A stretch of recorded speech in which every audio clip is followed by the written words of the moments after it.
Well, David, Big Al here. Sorry I missed your call. 83 degrees here and clear. I'm just sitting out here in front of the shop. Riley's got a squirrel in my Ford. Ducati, Yamaha ready. Bicycles ready. I got a whole bunch of field to be cutting. But it's kind of warm. I think I'll pass on that. The place is completely sided. The boys who framed it and roofed it and put the windows and doors and trim, they just split. They're gone for the day, I think, but they are putting some vetted soffit panels in and then starting to wrap the beams. It's up on top up there. It's kind of wrapped, but on the second floor, the roof over the second floor, the roof over the first floor deck they're starting to wrap that. And all those posts and all the beams, everything you see there looks kind of barn woodish, is going to be wrapped in a primed spruce, and be painted. So, and they split. I think it's just hot and nobody wants to do it, and they're not really holding me up. I'm waiting for a plumbing inspection. We failed the other day, but discovered what was wrong, fixed it, and I'm waiting for him right now, sitting here waiting for him to come back. Electricians are in there banging around, 3 of them. We're going to have another walkthrough on Monday to nail down this electrical. It's a lot of stuff. That's probably one of the hardest things, trying to figure out furniture and what's going where. There's my Isuzu sitting out there behind the worker's trailer. So everything's fine. It's slow, but I don't really care. I have a heart attack. Some of these things don't really matter much to me anymore. I mean, I need to get in there, but I don't. We've got a lot of visitors, a lot of people. More people coming in on Thursday, my cousins, 12 of them from Victoria. And more coming. I got people coming in August. People just left. The highwaymen are flying up here, and we're rolling out. And I think we're even rolling towards your direction. Now, I think the idea is to head towards Bozeman, but I have I'm not just going to get on I-90 and go to Bozeman. So I have picked out all the scenic motorcycle roads, and if I get to go Bozeman, great. If I don't, too bad. So I'm putting that together like I always do. I have Butler maps. You may have heard of them. They're motorcycling maps. And they have, people have all ridden all the roads, so they color-coded them, what's good, what isn't.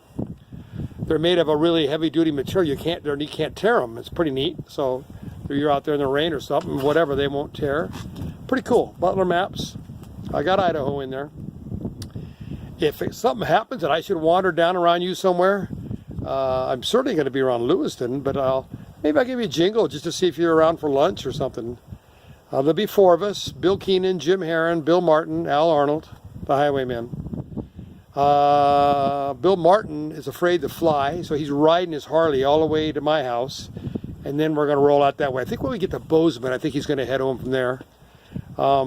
But Bill and Jim are just going to fly. Bill's coming in from New Jersey, Jim, SoCal. Fly in here and just rent Harleys probably. So it'll be nice. Be good to get on the road again, and it'll be good to get away from this.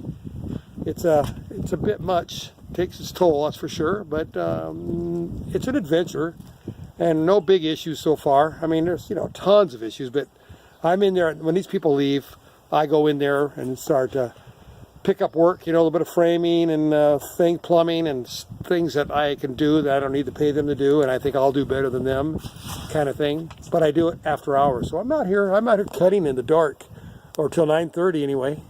It's just getting dark. It's nice and cool. I can't get this all cut. There's my little disc golf. I don't know if you can see it down the flag. I sit right here and practice my disc golf. And we have a course here in Sequim. It's pretty brutal in the forest, so I practice there. All right, let me give you a look at my buddy here. Mister, you want to say hi to Dave? Here, hey, we'll say hi. There you go. Say hi to Bridie. Here, what's this? Give me a kiss. He's not going to give me a kiss or anything else. We just came in from Auburn. Cindy and I took a long weekend. Again, I don't really care. You got to break away from this. So I went with her. It's a little bit boring, to the dog trials, his 4th one. Got him out of the car last Friday morning. Got there just in time. Got him out of the car, got him in the arena. Boom. Scored a 100, a big win. He's now no longer a novice. He is in the open class. Sounds like motocross. He's not a novice. He's in the open class. So he had 5 more runs to make in the open class. Well, open classes are harder. Not necessarily for Riley, but for Cindy. So he didn't do well. I mean, you know, he did good, but he didn't get a qualifying run in. The last run I was watching, I kind of hide myself so he doesn't get distracted by looking at me. Most do, including young chicks. They can't believe they're looking at what they're seeing. It's just, I make 66 look incredible. Anyway, enough about me. It looked good to me. He was making the run, and I thought, and he finished up at the tunnel, and I thought everything was great, but it turns out it was up until the tunnel. He went the wrong way. He looks at Cindy's feet, and it turns out she was pointing the wrong way at the tunnel. He's, you know, that's how he gets his command, on, at least for that, how to enter the tunnel. Depends on where her feet are. So it's really a dog/handler thing, but it's mostly the handler. I told Cindy, if we don't start getting more trophies in there, we've got about 14 ribbons in four competitions, so he's killing it. It's incredible. But I told her, if we don't start getting more trophies in here, I'm thinking about getting a new handler in here. So that didn't go over well. Well, most things I say don't. Anyway, it is a pretty awesome house. I'm just giving you the view here from the shop. I'm not going to get up. I'm drugged. I got a beta blocker, you know, it slows down my heart rate, slows down my everything. And I worked out a little while ago, and man, I'm hitting that 2 o'clock in the afternoon thing where I'm just doped up. It's a time release, 24-hour time release. And for whatever reason, it hits me about 1:30 or 2. I'm going to call them and say, we got to do something about this. My heart rate's, you know, 56, 60. And my blood pressure is really low because of the drug. They just want you to be able to work out and not blow your heart up. But my trainer and at gym, they all know what my heart rate is, and I think they're going to make a call to the cardiologist, say, hey, this dude doesn't need all this, because I'm spectacular in the gym. Anyway, at least in the cardio part. So I'm fine. Everything's doing good. There's a number they put, a MET number. You're a metabolic, blah blah blah, and mine's, you know, at 6 you can resume strenuous activity. Mine was a 10 and an 11 kind of thing when I left rehab, but now I'm in the gym. It's a 15. They pulled me aside and said, you will probably never have another heart attack again with this number. So I'm pretty happy about that. I'm lifting weights. I've never done that before, and I seem to hurt my back every time. I know I'm not doing things right. I don't know what, you know, I'm just not doing them right. So if I'm learning, I now know I'm going to hurt my back if I don't sit straight here and keep my back. So I learned the hard way. So that's it, dude. I look good. If you're wondering, I got a nice tan, nice silver hair tan, because I'm out here mowing the fields with my billy goat, self-powered. I have no tractor. I can't afford a tractor or a brush hog, so I do it all with a mower, a walk behind. Billy goat. She's with an articulating head. It's badass, but boy, it's just brutal. It beats the living bejesus out of you. I sort of get a kick out of it. If my lower weight now, I've lost 25 pounds, and a little more nimble, a little bit. Still tough on my knees at times, but a little more nimble. You just got to keep light, like a motocross bike. You know, it's light on the handlebars, on the grips. Keep light, and it's going to dive into a swale. It's going to come up over a jump, and don't fight it, man. Don't fight it. Just go with it. Be one with your mower. Just like on a CZ. So I sent an email to Quiz. I sent a video to Mike because he sent me an email, and I think I told you that. I was really shocked. I sent him a video, never heard. I hope he got it. If you talk to Mike, find out if he got the video from Big Al, because it was a nice video, and I really wanted him to get it. Jesus, after all this time, but I didn't hear from him, and I don't really. If you get a chance, just see if you got the video. Otherwise, I'll resend it. Well, always good to hear from you, Dave. I found out where Richland is. Well, I'm looking at a lot of maps now, trying to figure out my route. We're going to be up in the North Cascades Highway, you know, up along the Canadian border, and then we'll start dropping down. It'll be fun. I wish you would do this with us. It really is nice. But anyway, you know, when you get a nice road bike, and man, some of these road bikes they have now, God, shit. They're just unbelievable. I've got tire pressure monitors. The Yamaha's behind the Ducati, the Yamaha you rode. I got tire pressure monitors. They're on the valve stand caps. They got Bluetooth in them, and they sync up to your phone. So I have a RAM mount on my handlebar over there for my phone. And I've got the tire, and it's pretty cool. You know, 40 pound, whatever, 40.4. It also reads the temperature, the air temperature inside the tire. So any, if I lose 5 pounds one way or gain 5 pounds the other for some reason, I have alarms that go off on the phone, and of course I can see it on the screen. Dave, I think I probably told you on the way up here around Carmel, Monterey, I wound up having a flat tire. In the morning, I made it. I had no idea, but in the morning I woke up with a flat rear tire and all my cords were showing through.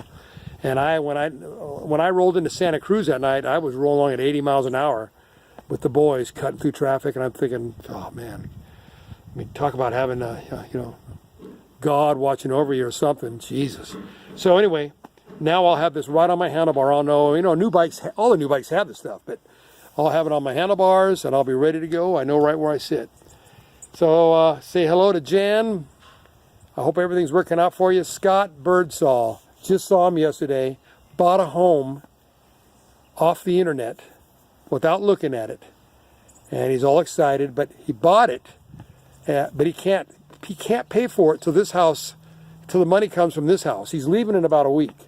So I think that house he put earnest money, which he could lose. He put earnest money, and it's in escrow, and it closes later. But he's got to pay for it with the money from this house, which hasn't happened. It's not happening in August, and it could, anything could fall out. Which then he's told me I can't buy the house if I lose this money. I'll have to just lose the earnest money. He says, shit happens. I'm thinking, dude, shit can't happen when you keep dwelling where you are. He says, by the way, let me show you something. He breaks out his camera. He has bought a brand new zero-turn mower, top of the line, big boys, bad boys, I think it is. They're got to be $5-6 grand, easy, if not 7. They're really nice. But I said, Scott, you don't even have any property. You sold it. What are you doing? And he just got that smile. He can't help it. And he said, that's not all. I bought a backpack, a still blower, and I like that so much I bought a battery-powered blower. I like that so much I bought a battery-powered weed whacker trimmer to go along with his gas one for his wife. But on top of that, I bought a new TV for the trailer. We don't wanted to upgrade for trailers. He just can't stop. He can't, they're out of debt, sort of. And he can't stop himself. This is the very thing that got him going, and he may survive a while. So anyway, he bought a house, I think 230, something like that. I looked at it. It appears he's smart enough to know, and maybe it doesn't bother him, but it's modular. I don't know. I looked at it. He showed me, and we looked at it on the internet. It's okay, that kind of thing. But it's a modular home, and that's fine. I hope you know that. I mean, sometimes that's a little different. So anyway, sight unseen. Don't even check out the neighborhoods. Don't see where the hot place to live. Just buy, because you can't help yourself. Meanwhile, Mama's on the zero-turn mower in the backyard somewhere and rolled it into the ditch, which is full of water. I mean, you roll one of those fucking things, it'll take your leg off with it, takes your decapitation. Jesus, God. Anyway, maybe it's best that he goes. I can hardly stand trying to live his life for him here. But boy, he has got a problem. He can't stop spending. And those are just a couple things I know of. He just can't stop it. And I think he's got 500 grand to his name when he gets it. Half of that's already gone. And he's going to want to buy a mini excavator and blah, blah. I'm thinking, dream world? I mean, you got to stop. You're almost at the end here. God, it's crazy. It drives me crazy. So all the best to him. He's leaving. We'll go out to dinner. I think he leaves in about a week and a half. And she's back there now signing for containers that have a lot of his gear. They put it on a tractor trailer and a container, and it's gone. It's there now. So it's going to be hot and mucky back there for him. Anyway, he seems excited. One good thing about Scott, he can get in. He's not down about it. He's looking forward to it. So that's good. Anyway. All right, dude. That's I gotta send this to YouTube, and when it's ready, I'll send it to you. Hope you're doing well, and think about you all the time. You're not far away. I'll get there. I'll get to your place. Anyway, maybe the highwaymen will be in your vicinity, and maybe I'll give you a call. Maybe we can do dinner. I don't think we'll get into McCall, but maybe you'll be up in Lewiston or something like that, and maybe we'll be close by. Okay, brother. My brother from what is that? My brother from another mother? Something like that? Back in the day. I'll chat with you later. Big Al, out.